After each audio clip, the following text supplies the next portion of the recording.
Good morning children. आज हम पुनः स्पर्श पुस्तक के पद्य भाग से रहीम के दोहे पाठ को पढ़ेंगे। पिछली कक्षा में हम 5 दोहे की व्याख्या पढ़ चुके हैं। आज छठे दोहे से पढ़ेंगे। तो आओ पढ़ते हैं। धनी रहीम जल पंख को लघु जिय पियत अघाय, उदधि बढ़ाई कौन है जगत पियासो जाय। तो समझें क्या कह रहे हैं रहीम जी। इन पंक्तियों में रहीम कवि जी कीचड़ के जल की उपयोगिता को दर्शा रहे हैं। कवि कहते हैं कि कीचड़ के जल को हमें घृणा की दृष्टि से नहीं देखना चाहिए। कीचड़ के जल में रहने वाले छोटे जीव उसी पानी को पीकर अपने जीवन की रक्षा करते हैं। यह जल भी उपयोगी है। लघु जिय पियत अघाय मतलब छोटे जीव भी पीकर पानी अपनी प्यास को बुझाते हैं। अघाय मतलब तृप्त होते हैं। उदधि बढ़ाई कौन है जगत पियासो जाए। तो यहाँ कवि कहते हैं यदि कोई प्यासा मनुष्य सागर के पास अपनी प्यास बुझाने चला जाए, उदधि मतलब सागर समुद्र चला जाए, तो वह सागर के जल से अपनी प्यास नहीं बुझा सकता है, क्योंकि उसका पानी अत्यंत ही नमकीन होता है। यहाँ पर सागर उपयोगी सिद्ध नहीं हो पाता है। अतः कवि के अनुसार छोटे तथा बड़े सभी को समान आदर देना चाहिए, क्योंकि इस संसार में बच्चे सभी का अपना अपना महत्व है। अब 7वें दोहे के देखते हैं। नाद रिझी तन देत मृग, नर धन हेत समेत, ते रहीम पशु से अधिक, रिझेऊ कछु न देत। इसको समझो, ध्यान देना। इन पंक्तियों में रहीम कवि जी किसी भी कला की कद्र करनी चाहिए, इसके विषय में बताना चाह रहे हैं। कवि कहते हैं हिरण पशु होते हुए भी नाद की स्वर लहरी पर रीझ कर मस्त होकर झूमने लगता है।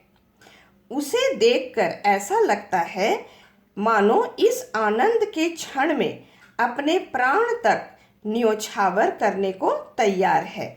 नाद मतलब आवाज, ढोल की आवाज, और मृग मतलब हिरण। तो ढोल की आवाज से रीझ कर मोहित होकर, तन मतलब शरीर, ऐसा लगता है कि मृग अपने प्राण तक देने को तैयार है। इतना खुश होकर झूमने लगता है, मस्त हो जाता है। आगे देखते हैं। ते रहीम पशु से अधिक, रीझेऊ कछु न देत। क्या कह रहे हैं रहीम जी कि वह मनुष्य भी धन्य है जो कला का आनंद लेकर कलाकार की प्रशंसा करता है। इस लाइन का मैं बता रही हूँ। नर धन हेत समेत मतलब वो मनुष्य नर भी धन्य है जो कला का आनंद लेकर कलाकार की प्रशंसा भी करता है तथा कला पर मुग्ध होकर उसकी कल्याण की कामना करते हुए प्रेम पूर्वक उपहार स्वरूप कुछ धन भी अर्पित करता है। परंतु जो मनुष्य कलाकार की कला पर प्रसन्न होकर आनंद उठाकर भी उसे कुछ नहीं देता, कछु न देत, रिझेऊ मतलब आनंदित होकर कुछ नहीं देता, वह मनुष्य पशु से भी अधिक निम्न होता है। निम्न मतलब नीच होता है। ते रहीम पशु से अधिक, पशु से भी अधिक निम्न होता है। 8वें दोहे को देखते हैं। बिगड़ी बात बने नहीं, लाख करो किन कोय, रहीमन फाटे दूध को मथे न माखन होए। इसको समझते हैं। बिगड़ी मतलब बिगड़ना। कवि यहाँ समझाना चाह रहे हैं कि किसी से एक बार संबंध खराब हो जाने पर लाख कोशिशों के बावजूद भी वह संबंध पहले जैसा मधुर नहीं हो पाता है। बिगड़ी बात बने नहीं, बात नहीं बन पाती, लाख करो कि कोई लाख कोशिश की जाए। इसलिए बच्चे प्यार भरे संबंधों को हमेशा संभाल कर रखना चाहिए। जिस प्रकार यहाँ वो उदाहरण देकर समझा रहे रहीम जी, रहीमन फाटे दूध को मथे न माखन होए। मतलब जिस प्रकार एक बार दूध फटने के बाद अर्थात खराब हो जाने के बाद उसे कितना भी मथा जाए उससे मक्खन नहीं निकल सकता है। अब आगे दोहे को देखते हैं।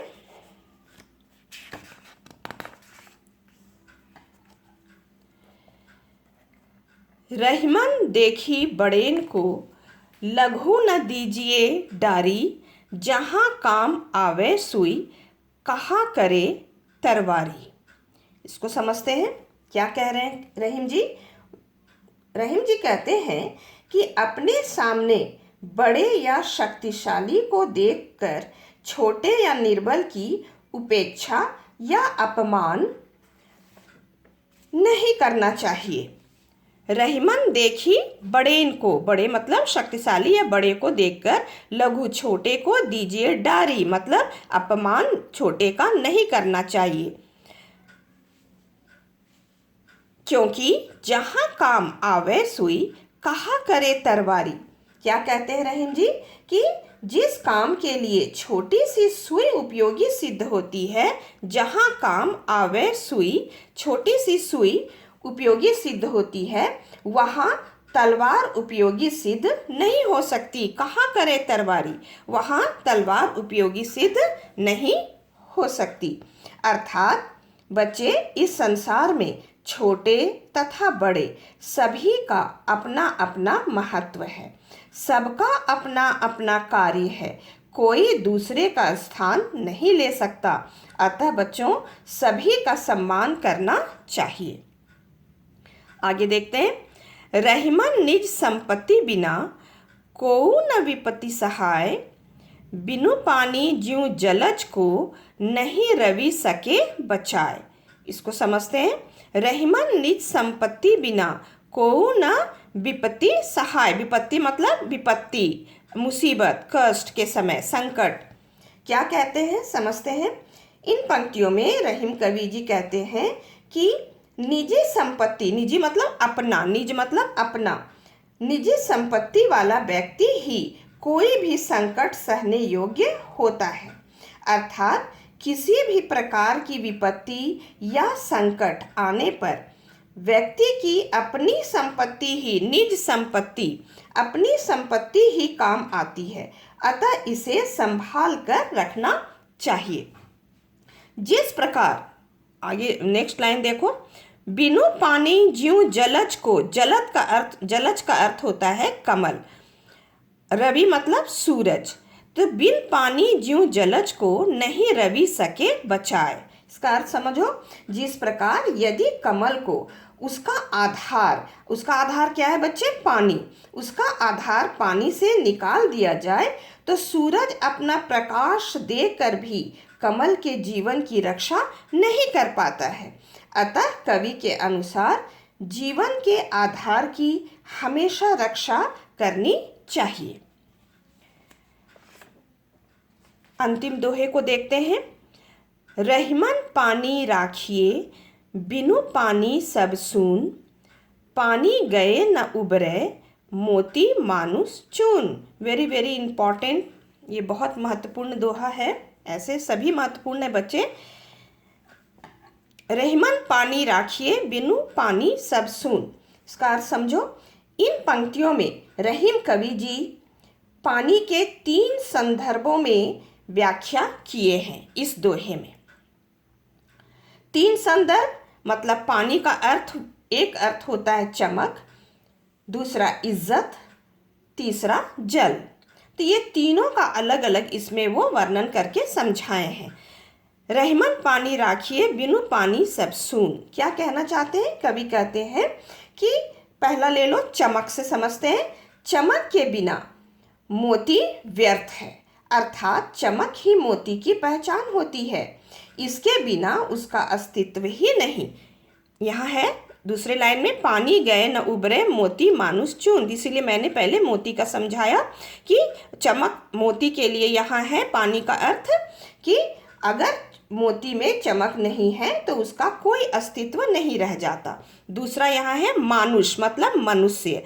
तो मनुष्य के लिए क्या महत्वपूर्ण है? इज्जत। तो इसके लिए समझते हैं।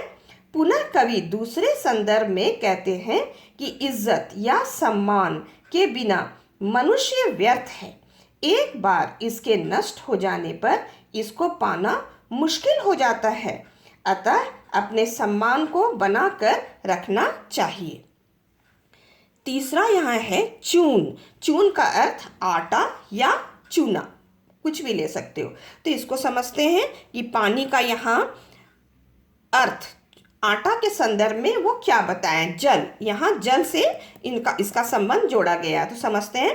तीसरे संदर्भ में कवि कहते हैं कि बिना पानी या जल के आटा व्यर्थ है, क्योंकि जब तक आटे को जल के साथ मिलाकर गूंधा नहीं जाता तब तक उसका कोई महत्व नहीं। गूंधने के पश्चात ही हम उस आटे का इस्तेमाल अनेक तरह के पकवान बनाने में कर सकते हैं।